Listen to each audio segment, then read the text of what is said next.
Yan Yu was having a heated argument with his wife in the autumn of 2017. She demanded that he take her brother out to buy a car, but Yan Yu refused, saying he had no more money. This angered his wife, who slapped him and asked where his salary for the month had gone. When Yan Yu's wife threw water at him and shouted at him, he reached his breaking point. He told her that he had no money because her parents had spent all of his income on her brother's wedding. Even if his income was over 100 million, it wouldn't be enough for her family. His wife responded that they were his family too, but Yan Yu angrily replied that he had had enough of this family. She told him that if he didn't care about this family, he should go and die. Yan Yu replied that he wasn't afraid of dying, and listened to this. His wife said that he should wait for her to buy an accident insurance before doing something like that. Shocked by his wife's cold behavior, Yan Yu jumped out of the building, securing his one-way ticket to Cascatania, like dude literally registered for his own casket.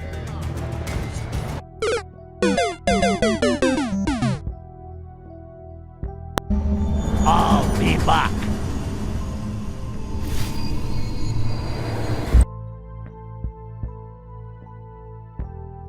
Instead of fully pulling a disappearing act that even Houdini would envy, Yan Yu traveled back in time to July 2009, when he was asking for his wife, Elixir's hand in marriage to her family.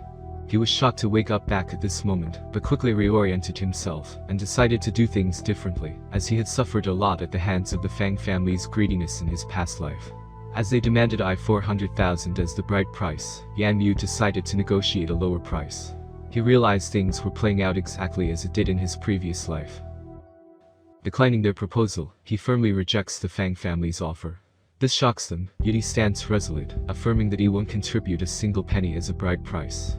Elixir is taken aback by his defiance and questions his motives, prompting Yan Yu's response that her queries should be directed to her mother. He suggests her mother's actions border on selling her daughter, rather than arranging a marriage. Elixir counters, explaining her parents' perspective, noting the challenges of raising her and the need for a bride price. Unfazed this time, Yan Yu inquires what she could offer in place of her money-focused brother. At this, her brother, who Yan Yu had mentioned, confronts him aggressively. Yan decides to fight back this time, effortlessly overpowering him. Elixir's mother interjects, urging Yan to release her brother, emphasizing their familial connection. However, Yan rebuts, asserting that since he isn't married, the Fang family isn't yet his own, and he formally severs ties with them. As he turns to leave, Elixir questions the value of their relationship, to which Yan responds that she should ponder how much effort his parents invested to amass $500,000. Yan recalls his father's desperation to win the lottery for the bride price in his past life, and his subsequent collapse, upon learning of the bonus. Exiting their residence, Yan remarks that they require cash cow more than him. Later, he ventures into the city and encounters a lottery poster advertising a 100 million yuan double-color ball first prize jackpot. Recognizing it as the lottery from his previous life, he's reminded that the winning number was only one digit away from his father's selection. However, countless complexities cloud his decision due to the intricate web of memories. At a nearby shop, he contemplates purchasing a lottery ticket when he spots his father entering the store.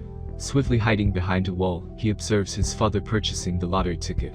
Inwardly praying for victory, he hopes to secure the win and help his son evade the bride price dilemma.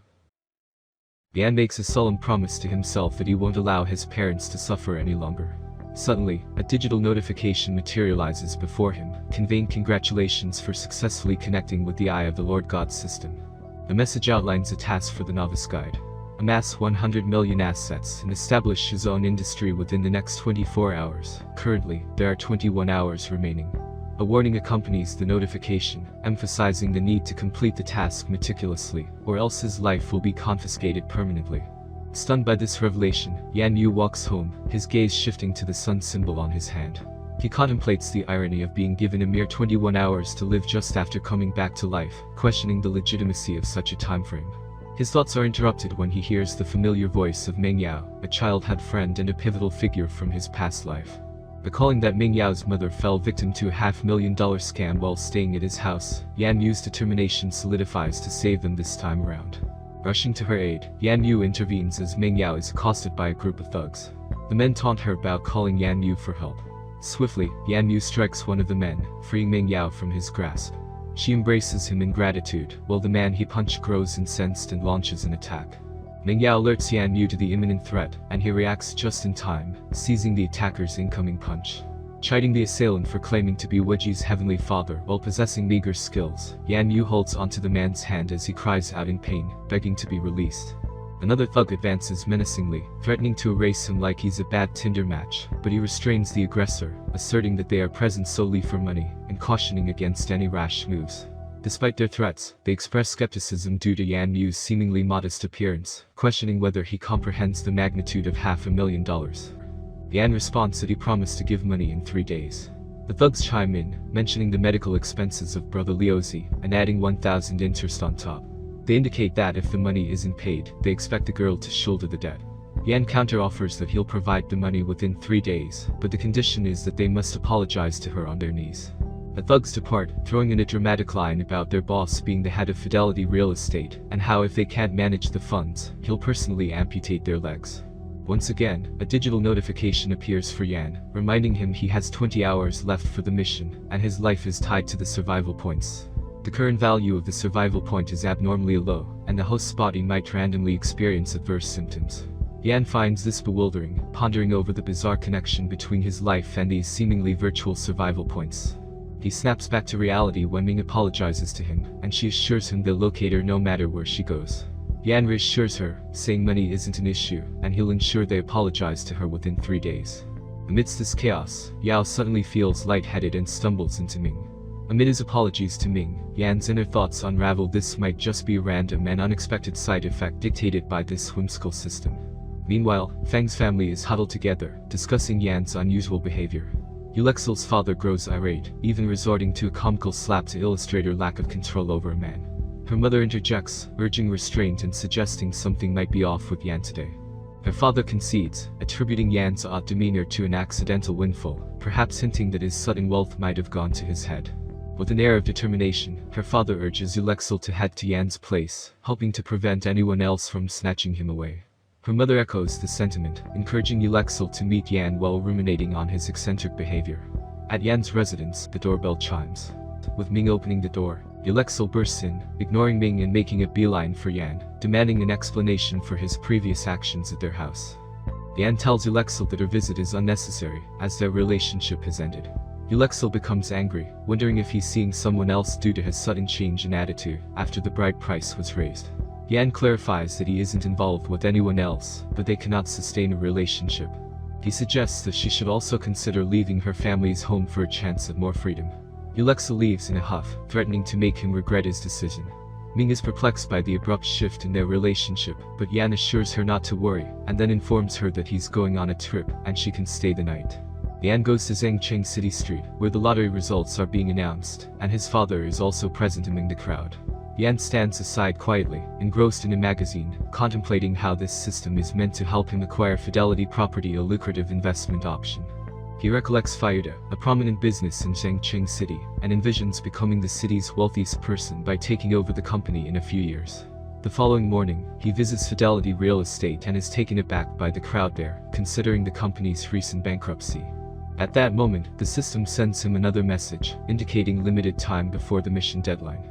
It warns that extremely low survival points could trigger random adverse symptoms in the host.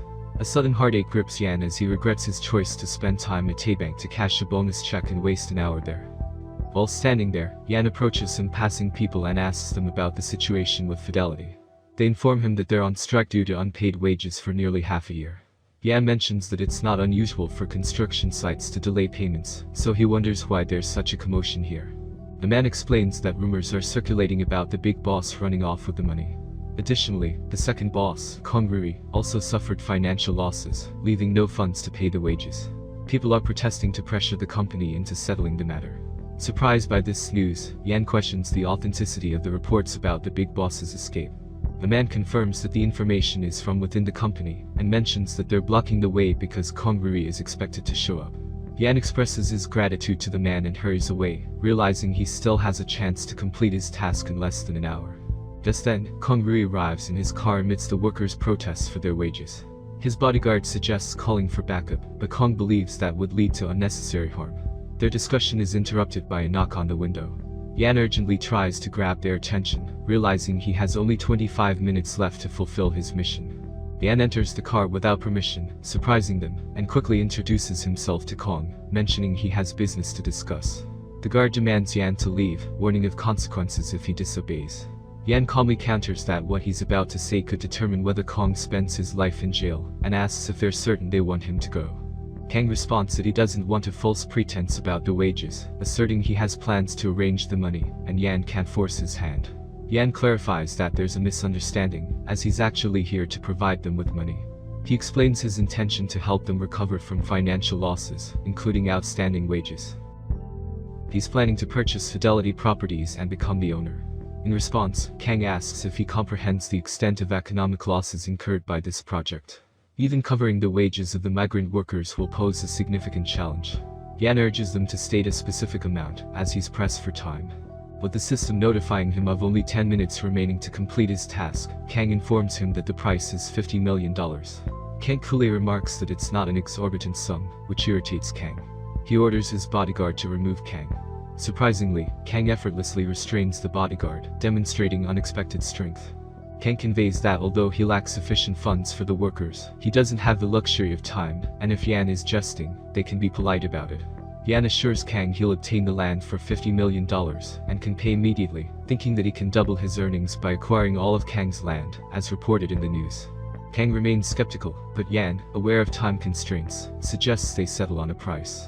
While Kang contemplates the proposal, the system notifies Yan that he has a mere 3 minutes remaining, implying his senses will soon diminish. If the task isn't completed in time, he'll die instantly. Kang proposes that if Yan can provide $20 million immediately, he'll transfer the land to him on the spot. Though Yan couldn't hear Kang clearly, he deciphers from his lip movements that they're discussing $20 million.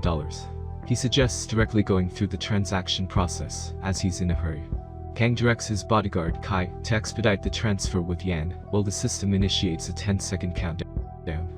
Swiftly, Yan can transaction using his card, yet the system doesn't immediately confirm task completion. He still feels drained of energy. Then, the system finally notifies him that the task is accomplished, awarding him 10 survival points to access the primary system mall, along with an additional bonus of 3 survival points. Relieved to have completed the task on time, Yan learns that he needs to consume 1 survival point for daily sustenance, and can acquire more points from items in the system mall. His thoughts are interrupted by protesters hurling a brick at the car, shouting that they won't let Kang leave. Kang turns towards Yan and asks for his advice on handling this situation. Yan suggests that since the money is already in the account, they can directly send it to the workers. Yan is thinking of ways to save his survival points, because he only has 13 days left to live, and doesn't know when the next task will be assigned. Meanwhile, Kang looks to Kai Bao, and instructs him to inform the workers that they'll receive their wages tonight. Kai Bao steps out of the car and announces that wages will be paid tonight. This comes as a surprise to the workers who haven't been paid for the past 6 months. They decide to give Kang another chance, agreeing to return tonight if their wages are not paid. After the workers disperse, Kang tells Kai Bao to drive them back to the company, so Yan can review the plan.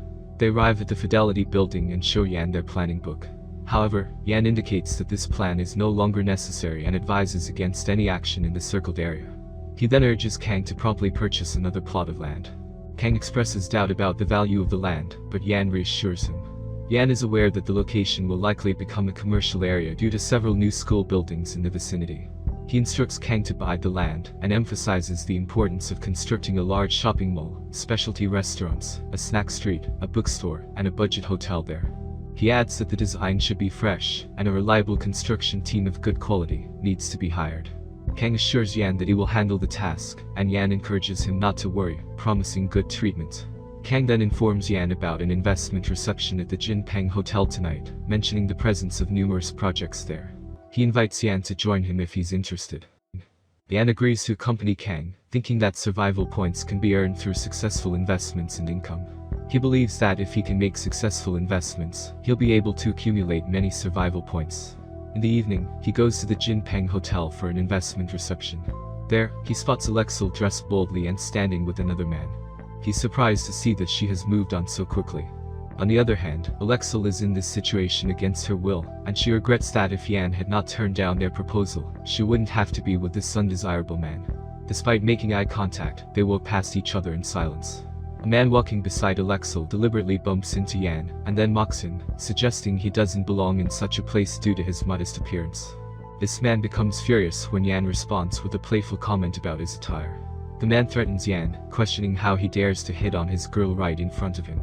Yan pays little attention to the man's threats, and instead asks Alexel about a relationship with the man. However, she brushes him off, stating it's none of his concern. The couple eventually leaves after the man makes a remark about Yan dreaming of pursuing a beautiful girl like Alexel. Yan is left standing alone, realizing that Alexel isn't as innocent as he had thought. Despite this, he decides to stop dwelling on her as their relationship is already in the past. He then heads towards the 14th floor, where the investment reception is taking place. The system notifies him of his next task, which is to host a sign-up business for investments. He's offered a reward of 10 survival points for completing this task. Yan hesitates upon seeing the task since he knows it won't be easy. He's aware that many prominent companies have come, and Congreve has likely established a strong influence over them. As he makes his way to the designated floor, a guard stops him, explaining that outsiders aren't allowed. Yan responds that he's aware of the situation, to which the guard explains that everyone attending are major bosses who can offer millions, making Yan ineligible to enter. Yan explains to the guard that he's also interested in corporate investment. However, the guard remains adamant and denies him entry due to his inadequate attire. As he waits, Alexel arrives and questions why he followed them. Ma agrees with the guard's decision, mentioning that they tried to shoo Yan away, but he persisted, claiming he's here for investment. Ma mocks Yan, suggesting he should earn money to buy better clothes, and that having thick skin can be helpful, though Yan chose the wrong place for it. The guard attempts to remove Yan again, but he steps aside, irritating the guard with his stubbornness. Just then, Kang arrives, diverting Ma's attention. Yan takes the opportunity to ask Alexel if she's doing all of this for money, to which she replies that it's none of his concern. Meanwhile, Ma congratulates Kang on his company's new ownership and positive direction. Kang expresses relief, sharing his previous concerns about each side company. He then inquires about Ma's business. Ma admits his company isn't doing well, and begins to ask for Kang's assistance, but their conversation is interrupted when Kang notices the guard speaking rudely to Yan. Kang rushes over to address the situation, leaving Ma behind, and suggesting they'll catch up later. Kang approaches the door and calls out to Yan, surprisingly addressing the young kid with a lot of respect. Alexel and Ma are both taken aback by this. Ma questions Kang about referring to a poor boy as his boss, and Kang responds by cautioning against judging based on appearances. He reveals that Yan is now their significant figure of fidelity. Shocked, Ma realizes that Yan is the new owner of the company. He quickly apologizes to Yan, admitting his ignorance about Yan's identity. However, Yan ignores him and prompts Kang to leave. Ma intervenes, offering to make amends for the day's events, and invites Yan to join the investment meeting after as an apology. Yan dismisses Ma and walks away. Ma reflects on Yan's arrogance, and determines to find a way to handle the situation. They head to the investment meeting location, where Kang asks Yan if he has a specific target in mind for this investment cocktail party. Yan responds that he hasn't decided yet, while privately considering that many enterprises' initial prospects seem to have been claimed already, leaving limited opportunities. Notably, Yan notices a sign for a company named Nebula Group, surprising him as he didn't expect to encounter major players from the internet sector he knew in his past life. However, Nebula Group is currently a small and overlooked company. Yan's attention is grabbed by the owner of Nebula Group, who approaches him, offers his card, and explains their involvement in internet-related products like wireless routers. The fact that a company owner is personally scouting for investors amazes Yan, implying the owner's achievements are no coincidence. Kang notices Yan holding the card and remarks that routers are typically foreign-made and have limited domestic market prospects. Other bosses join in, asserting their routers are ahead of their time. Politely, Yan responds, acknowledging their reservations, but urging them to consider the broader context. He emphasizes that these early days of the internet era will soon evolve, and wireless networks will dominate the market. However, one boss dismisses his perspective, implying only a fool would invest in the router company. In that moment, Yan surprises everyone by announcing his intent to invest 15 million in the router company. He believes in its potential due to his optimism about the rapid growth of the internet. Ma interjects, belittling Yan as an incapable kid unworthy of recognition. Kang intervenes, suggesting they should avoid such derogatory comments about Yan.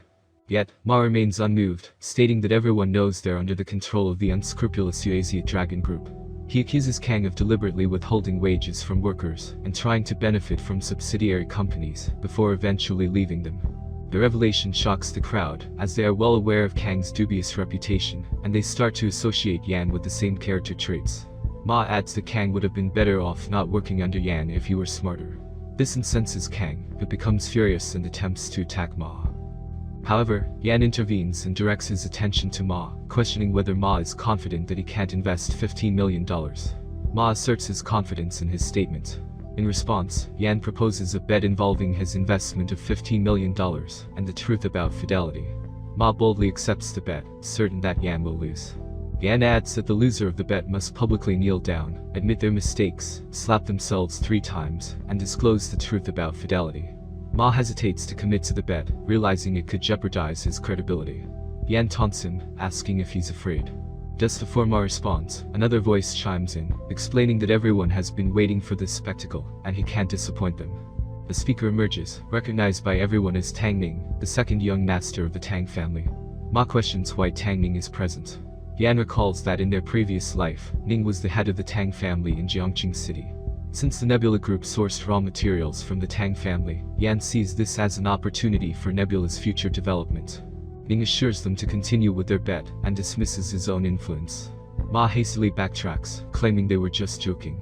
Ning, disappointed that they halted the fun on his arrival, probes Ma about any problems. Locke, who is with Ning, quickly assures Ning of his admiration and declares his willingness to bet.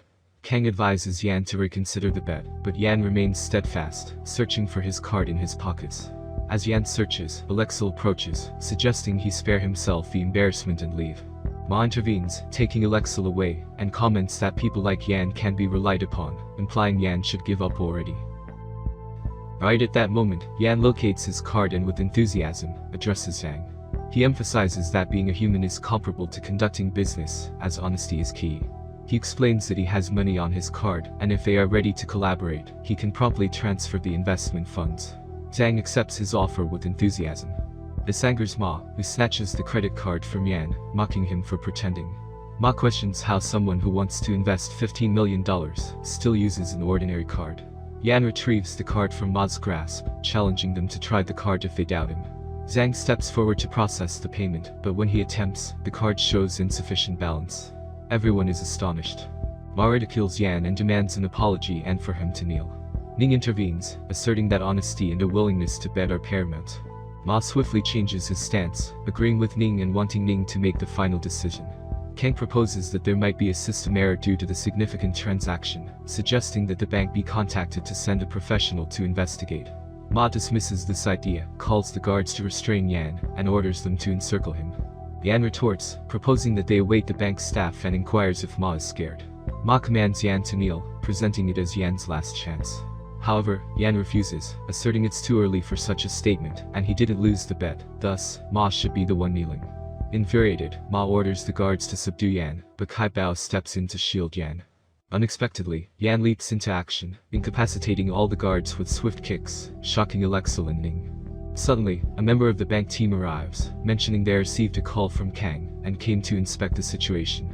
Ma attempts to dismiss the bank team, claiming their presence is pointless until his business is concluded.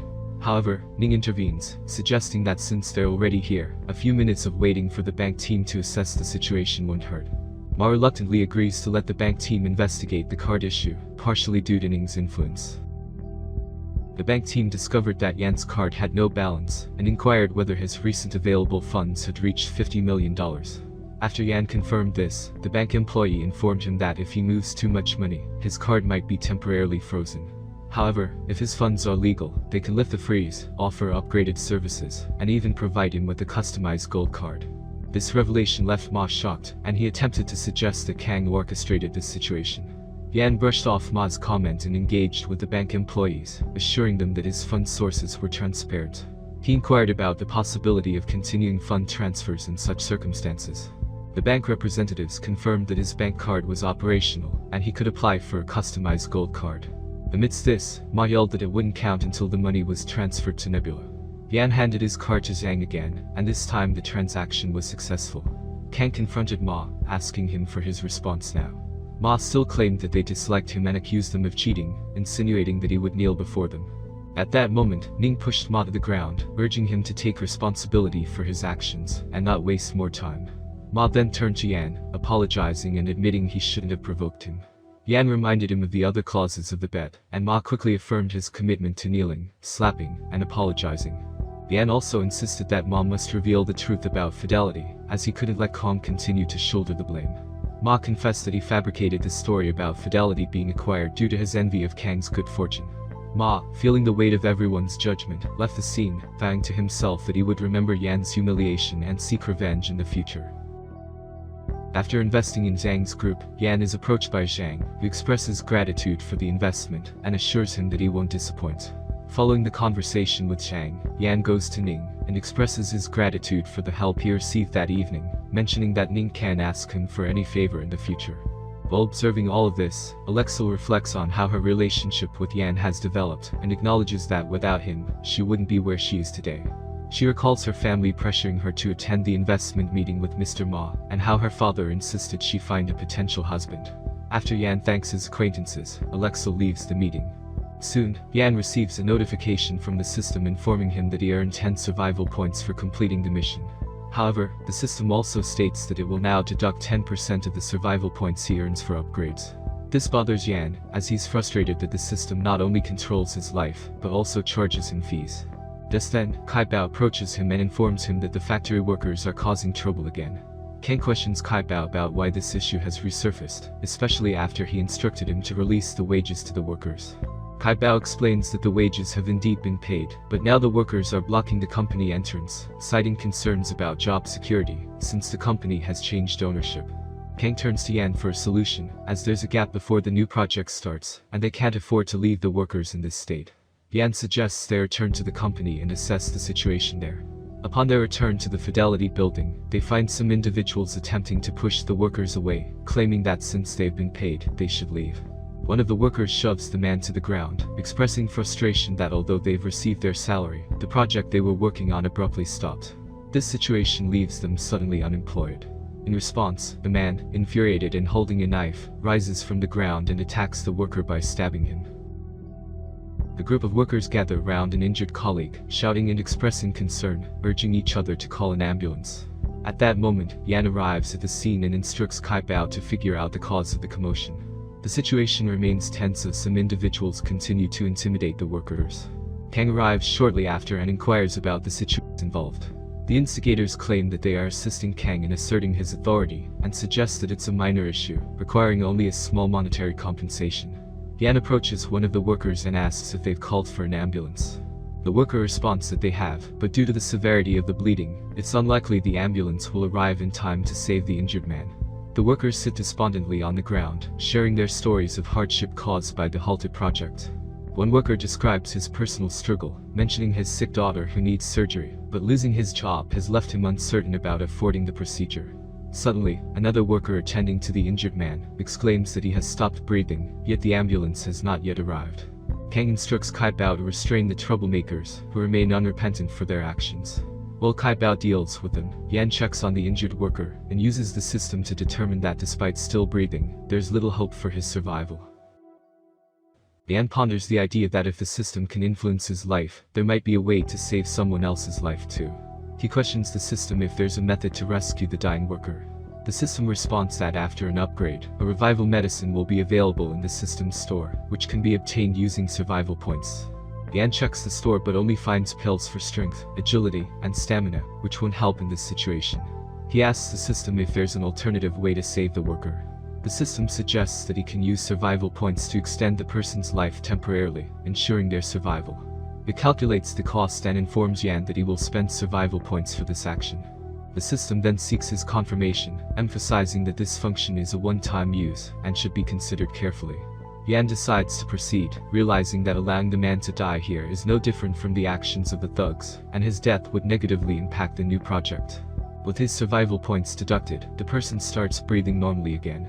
Kai Bao arrives with the restrained thugs, and hurriedly explains that their actions were in the company's best interest. Yan speaks up for the first time, inquiring about the situation. As the thugs look up and spot him, they're surprised by his presence. One of them questions if he's the kid who was unable to repay money to beg Kai. Kai is baffled by this and turns to Yan for clarification.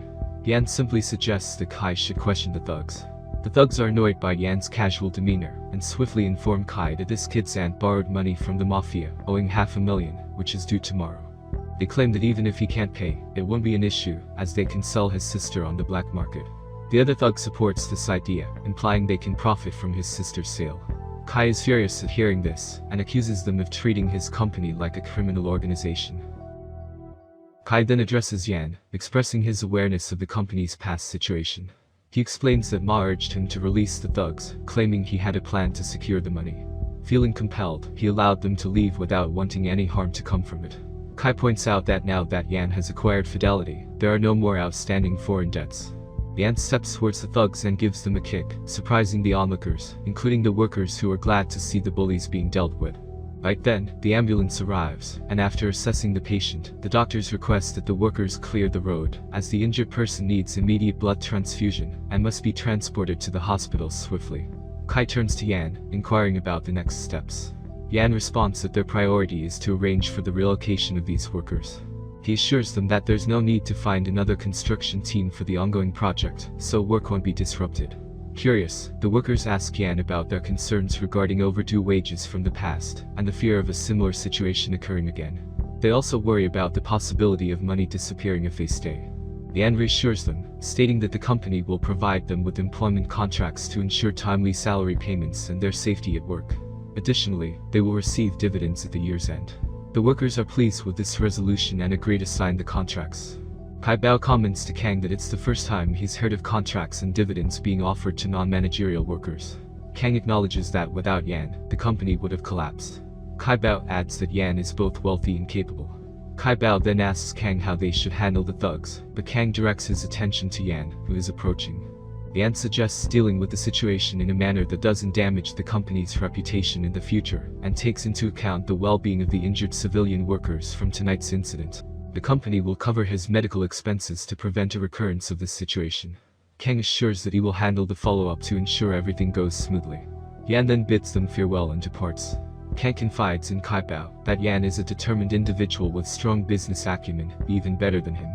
He suggests Kai Bao be patient, believing that others will also come to trust Yan once they understand his capabilities. Returning home, Yan is welcomed by Ming, who questions why he's so late. He explains that he had company matters to attend to. Ming notices his increased dedication and speculates that it's due to his impending marriage to Alexel, implying he needs to earn more. Yan advises her not to worry about it, and promises to take her somewhere tomorrow to fulfill her wish of living in a bigger house. She asks for details, but Yan playfully keeps it a secret, encouraging her to rest. Lying in bed, Yan contemplates the Moon Eye tattoo on his hand, which represents the system controlling his life and influencing others' lives, with various functions. Suddenly, the tattoo glows, and the system informs him that he'll enter the system space when it detects a safe environment. He's transported to another plane and confronted with the notion of inheritance. Confused, Yan recognizes his reflection as his pre-rebirth self. The system explains that his rebirth disrupted spacetime, impacting its stability maintained by his daily use of survival points. Now, external forces have affected spacetime, and he's urged to accept the inheritance of the Lord God, lest the world face annihilation. He's taken aback by the revelation that Tuald is on the brink of destruction, but before he can grasp the situation, the system notifies him that preparations for the inheritance are underway. Despite his protests that he's not ready, the system proceeds, informing him that after the inheritance, his system level will be capped, and no further tasks will be assigned. Yan suspects the system has been pitying him all along, and just then, it informs him the inheritance is complete, prompting him to check his personal panel. However, he's perplexed to see the inheritance progress remains at 1% even after completion. The system explains that due to his lacking basic attributes, he can't immediately access all inherited abilities. The next day, Yan wakes up frustrated, deciding to let go of the situation, confident that he'll unravel the mysteries eventually. Ming enters his room with fruits, reminding him of their plans for the day. Yan acknowledges their outing and assures her they'll go later. They stroll through Zhengcheng city streets, where Ming spots Alexel being assisted by Ma into a building. Ming expresses concern about Alexel, but Yan advises her to let it be, asserting it's Alexel's choice. They arrive at the Blue Water Bay's sales department, where Ming persists in asking about Yan's relationship with Alexel. Annoyed, Yan urges her to focus on the house viewing, cautioning that the sales department will soon close. A female employee greets them and inquires if they're interested in a house. Yan expresses his desire to see a villa, but she dismisses his request, suggesting he can only afford a smaller house.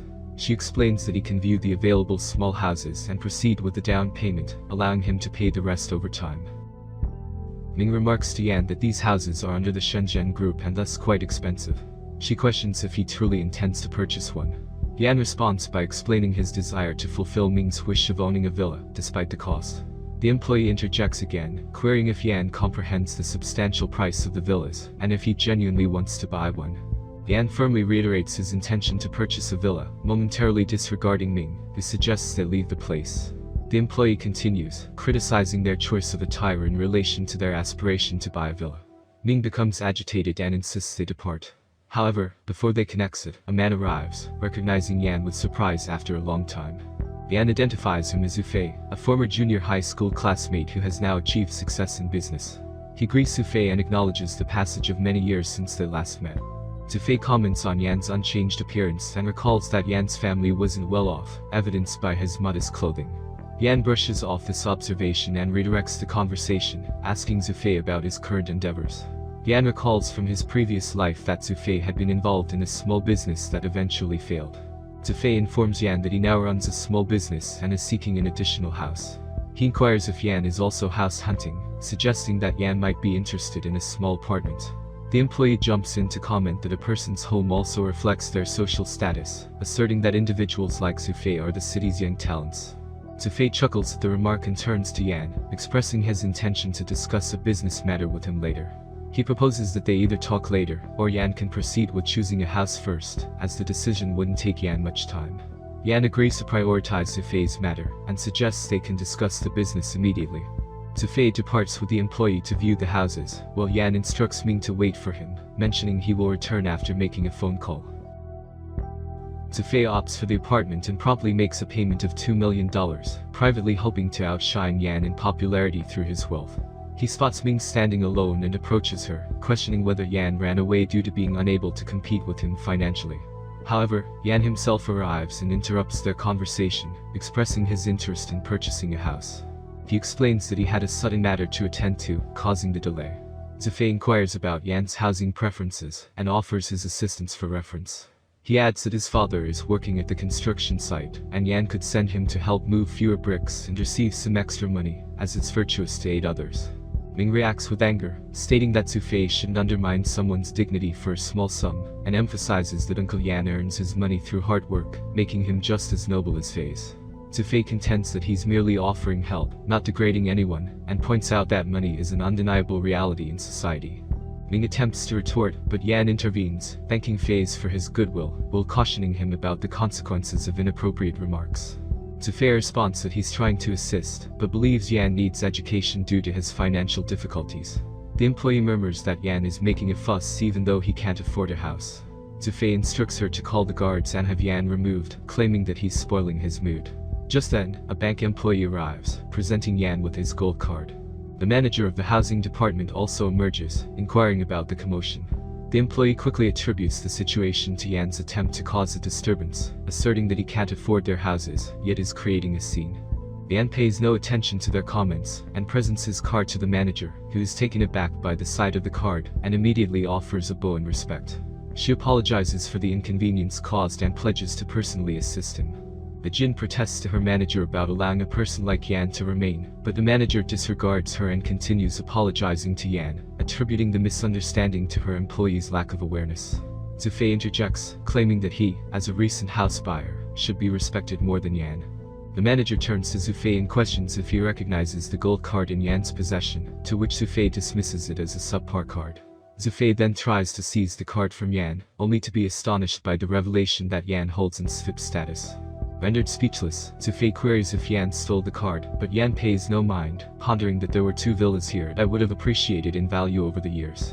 Yan inquires about the cost of the 2 middle villas, and upon learning that they each cost 10 million, he hands over his card to make the purchase. The Jin eagerly takes the card, prompting Yan to sternly demand that she put it down, stating that he can entrust his $20 million business to anyone except her.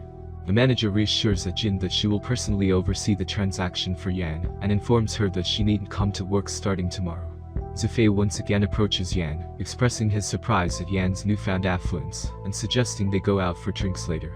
Yan doesn't respond to Zufei, and instead, the manager summons security to escort Zufei out. Subsequently, Yan approaches the system and inquires if the luck skill allows him to assess the luck of others, and how he can utilize it. The system explains that his luck-based skill permits him to gauge the luck level of individuals or objects at his discretion. Additionally, the skill can assist him in identifying valuable items. Yan is content to discover that he can access other people's luck at will, finding these skills quite practical. Despite being escorted out by the guards, Zufei persists in shouting that Yan needn't be so upset, and they can later share a meal together. Yan notices a dark aura surrounding Zufei, and remarks that his recent streak of bad luck is likely due to this aura. He offers advice to Zufei as an old classmate, suggesting he proceed with greater caution to avoid future regrets.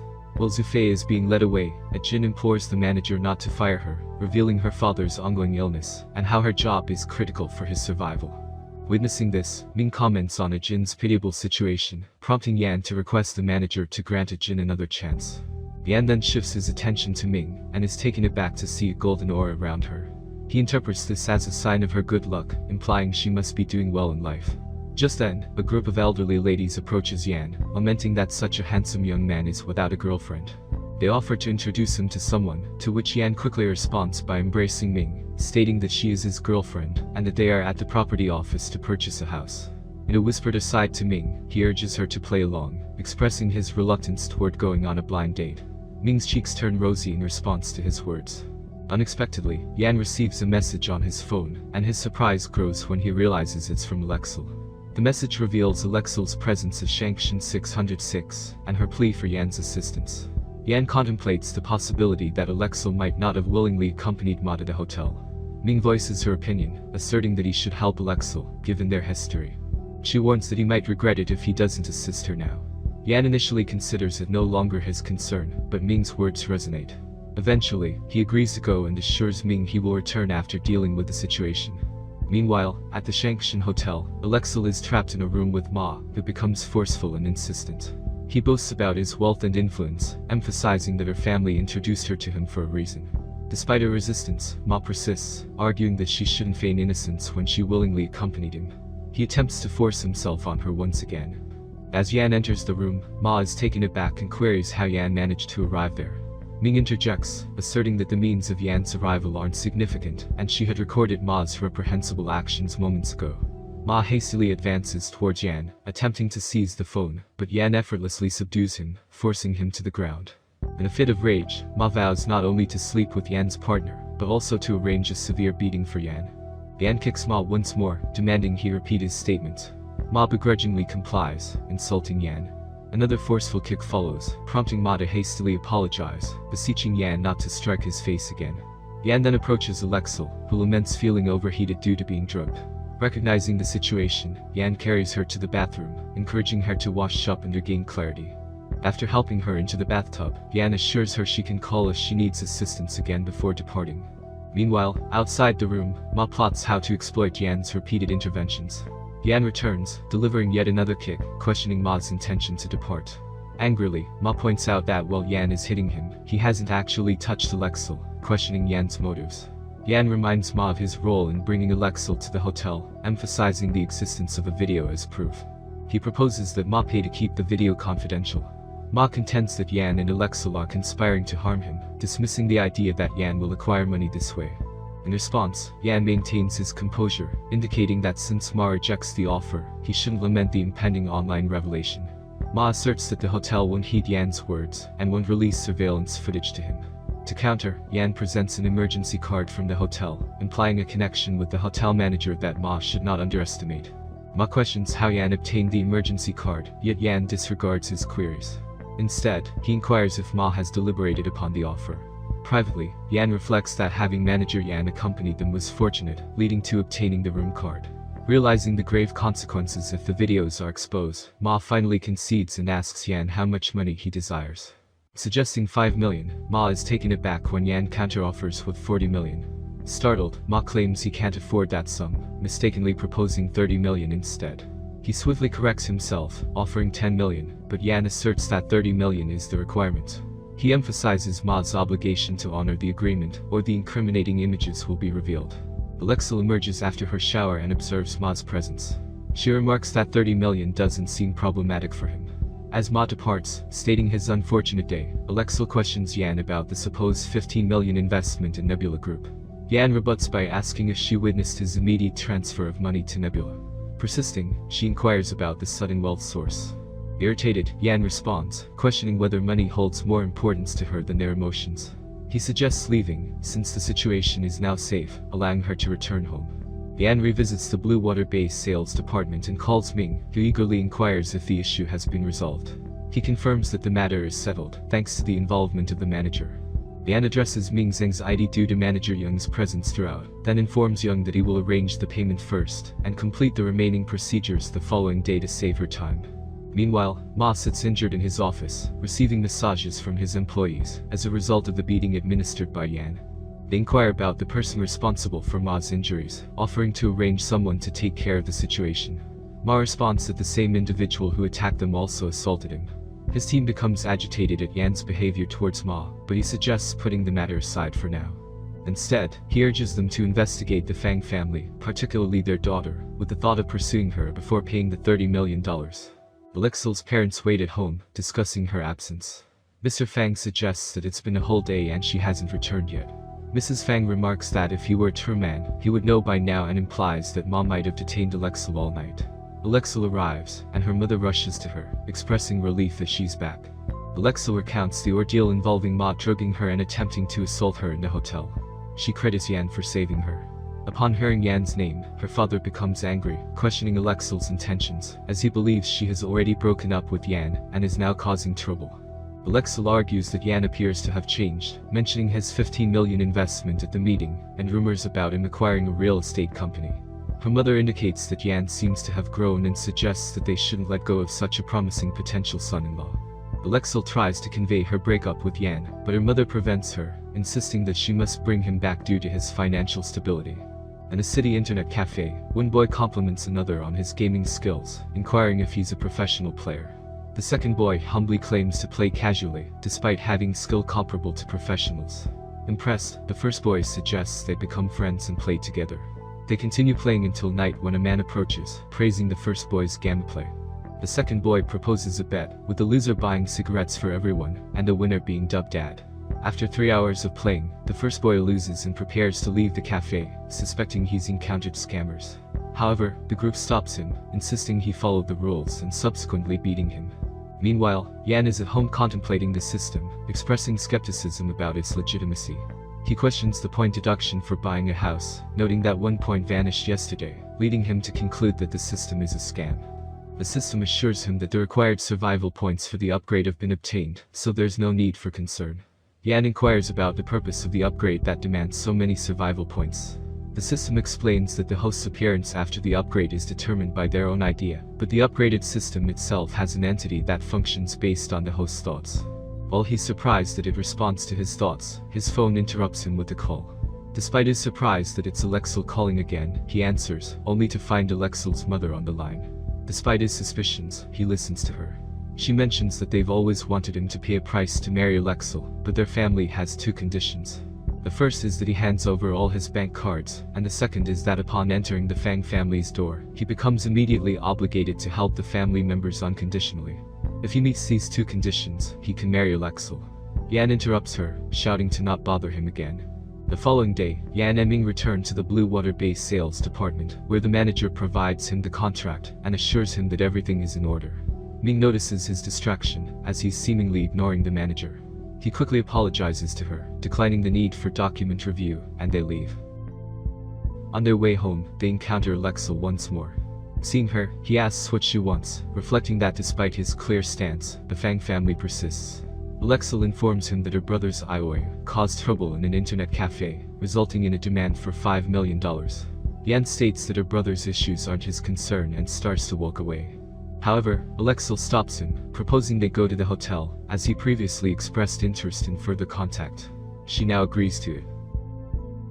Yan forcefully pulls his arm away from her grasp, and expresses that he admired the Alexel who had self-respect and boundaries, not the current version willing to trade her body for money.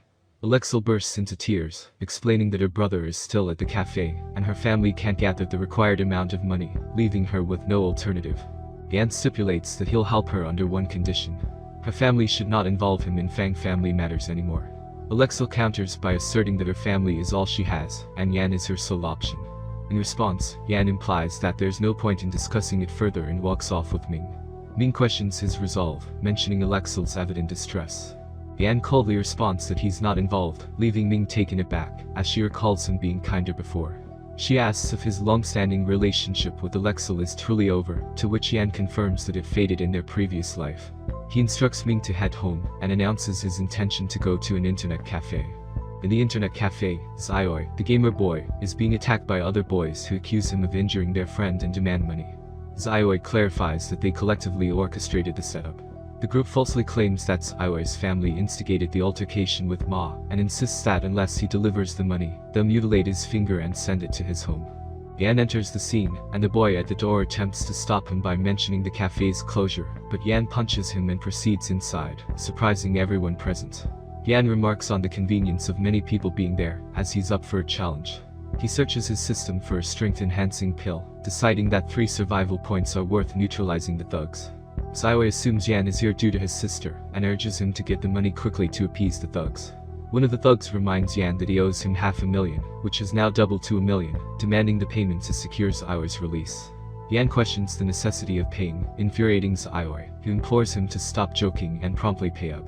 Yan's anger surges, and he taunts them to try uttering another word. Gradually advancing, he remains undaunted when a thug threatens him with a knife, instead delivering a punch that easily incapacitates the thug. Yan proceeds to subdue the others, and while doing so, one of the thugs contacts Ma, informing him of Yan's presence. Observing Yan's adept fighting, Xiaoi concludes they no longer need to pay a ransom, implying the money will be his. After Yan finishes dealing with the thugs, Xiaoi approaches, remarking that Yan should have intervened sooner, considering his fighting prowess, if he doesn't want to be pursued by his family. Xiaoi insists that Yan should kneel down, apologize, and provide the ransom money. Yan questions the sincerity of Xiaoi's demand, prompting Xiaoi to affirm his seriousness, even threatening to let his sister leave with another man if Yan doesn't comply. In response, Yan approaches and slaps Xiaoi, stating that Xiaoi only needs to utter that he doesn't want to return home. He clarifies that he wouldn't have come if his sister hadn't implored him for help. Yan intends to leave but is intercepted by Ma, accompanied by a group of thugs. Ma instructs them to arm themselves and attack Yan. Yan realizes the overwhelming odds and considers that he might be defeated here, if he can't find a way to evade them. At that moment, the system informs Yan that it has redeemed an agility pill for him, irritating him as the system has altered his pills without consulting him. Capitalizing on the agility pill, Yan maneuvers at remarkable speed, quickly subduing the thugs. He stands behind Ma, taunting that Ma spoke too soon about his impending victory. Yan kicks Ma to the ground and addresses Ma's intention to delete him. Ma attempts to explain that it was a retaliatory comment due to Yan's targeting, but Yan isn't convinced. He demands compensation for the time wasted due to Ma's actions, and presses Ma on when he will reimburse him for this inconvenience. Ma pleads with Yan to spare him from a beating, offering $20 million. Yan agrees to the terms and suggests visiting the nearby bank to finalize the transactions. Yan receives a notification of a $50 million transfer. He informs Ma that the money has been received and instructs him to leave. Ma departs with plans to recoup the $50 million someday. Yan then turns to Xiaoi and inquires if he can find his way home independently.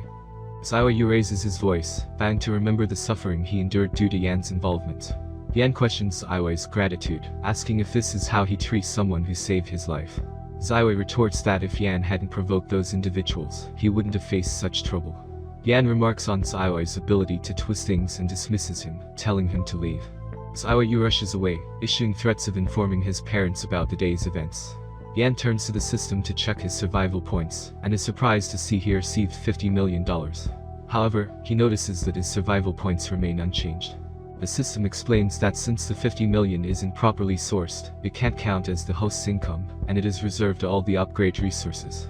Frustrated, Yan accuses the system of going too far, obtaining pills independently, and now trying to claim all the survival points.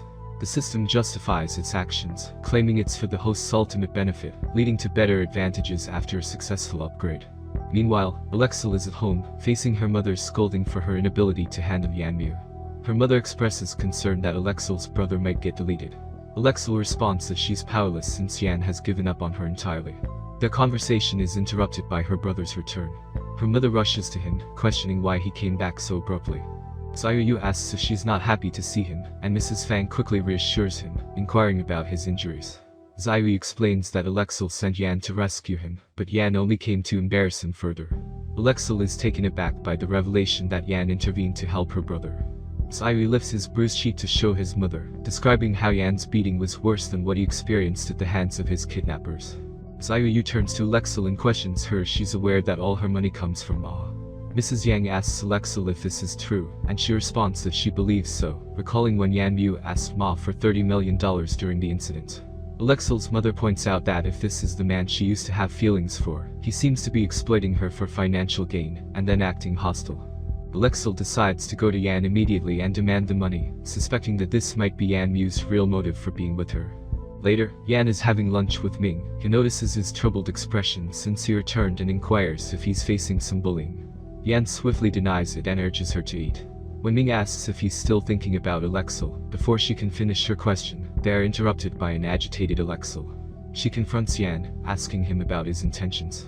Ming speaks up, asking if Alexel wants to join them for a meal, but Yan takes control of the conversation and tells Alexel that she won't be sitting with them. He then asks her firmly why she's here. Alexel slams her hands on the table and accuses Yan of beating up Xiaolu and being with another woman. Yan clarifies that Ming is his sister, but Alexel insists that Ming explain why Yan beat up Xiaolu. Alexel insinuates that Yan was upset because she used him, took revenge on her brother, and found another woman to provoke her. Yan questions if she's mentally stable, but Alexel continues, claiming he didn't spare money to save her brother, using funds only for blackmail, and suggesting he has no money. Yan retorts that Alexel has crossed the line and reminds her that his financial status, whether rich or poor, doesn't concern her or her family. Confused by the chaos unfolding before her, Ming watches as Alexel continues to blame Yan, accusing him of being worse for moving on to another woman right after their breakup. Finally, Yan's patience wears thin, and he sternly commands Alexel to stop talking. He emphasizes that there's nothing wrong with him being with another woman, and asks if she really thinks he can't move on. He asserts that if she chooses to believe her brother's baseless accusations, that's her decision, but she shouldn't come back to him in the future. Alexel remains persistent, asserting that he never truly cared about her, and merely used her. Yan retorts, asking if she has no sense of right and wrong. Alexel tries to slap him while yelling at him to explain why he's treating her this way.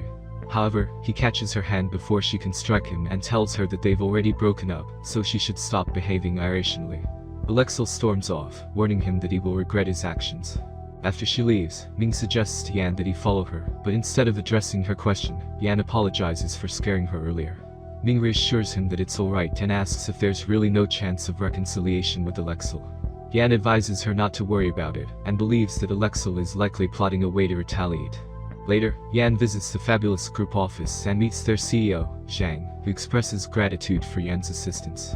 Zhang informs Yan that the previously struggling project is now turning profitable, and he invites Yan to review the details. Reading the report, Yan is pleased to see some positive developments. However, Yan notices that the company lacks a special material supply, prompting him to question why they're using subpar materials. Zhang explains that they've switched to new materials to enhance product quality, but due to earlier losses, the previous supplier refuses to cooperate. Yan realizes he overlooked a significant issue, and acknowledges that during the development phase, the material requirements weren't stringent, only the machinery needed to pass testing. Yan suggests they get communication equipment from a tech company, as they'll undoubtedly need routers. Zhang is impressed by the idea, as communication companies handle substantial data traffic, and only require routers for signal transmission and routing. While he still has concerns about materials, Yan assures Zhang that he'll find a more suitable partner as soon as possible. Later, as he walks down the street, Yan contemplates the potential of partnering with the Tang family for Nebula. However, he's uncertain if they will agree to collaborate with him. His thoughts are interrupted by the sounds of a woman's cries, and he spots a Shen being dragged by a man on the street. He recognizes her from the Blue Water Bay sales department, and wonders why she's at a bar. Some bystanders urge the man to release the girl, threatening to call the police, but he dismisses their warnings, saying they should mind their own business, or he'll delete them. Yan intervenes and forces the man to let go of the girl, stating that such actions are inappropriate in broad daylight. The man taunts Yan about wanting the woman Ma fancies. Yan is taken aback by the mention of Ma's name, and warns him that he owes him for the next encounter. He tightens his grip on the man's arm, causing him to yell out in pain. Eventually, Yan releases him, instructing him to leave and never appear before him again. Yan then turns to a Shen, who expresses gratitude for his help. He inquires about her presence here, and she mentions her day off from the housing sales center. She shares that her father's health has worsened, and she's working a second job during her free time to gather money for his surgery. Yan queries whether she's familiar with Ma, to which she responds that she isn't well acquainted with him. She recalls his initial attempts to offer support, which she declined. Yet, he persisted in pursuing her, and if Yan hadn't intervened today, they might have taken her forcibly. Yan reassures her and advises her to head home and rest. While she goes back inside the bar, Yan contacts Lee Bio and instructs him to keep an eye on Ma, as he should be in the hospital. Meanwhile, Ma lies in the hospital bed, injured, engaging in conversation with Alexel, who sits nearby. Ma informs her that he has arranged things as per her instructions, and then he asks her to come closer. Alexel responds by stating her anxiety, but she points out that Yan has taken the bait, indicating that the real drama has yet to unfold.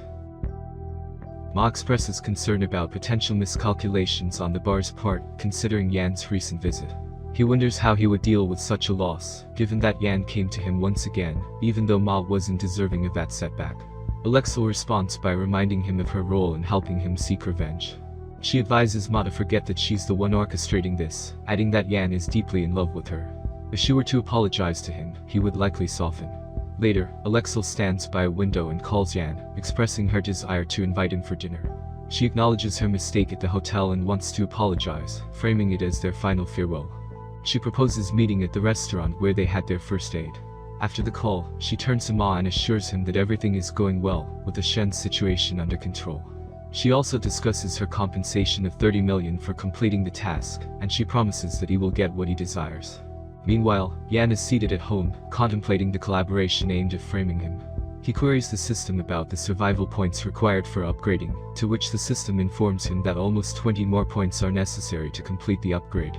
Curious about the survival points required to exchange for 30 million, he learns that 10 survival points can be traded for 10 million, making 30 million enough for the system upgrade. This revelation astonishes Yan, leading him to question how many survival points the system has secretly deducted from him. He decides it's a good chance to upgrade the system and discover its true potential. He contacts Kang, asking for relevant information, stating its importance for the next day. Later in the evening, he heads to the Western restaurant to meet Alexel, who greets him and mentions ordering his favorite dishes. She asks if he would like a drink.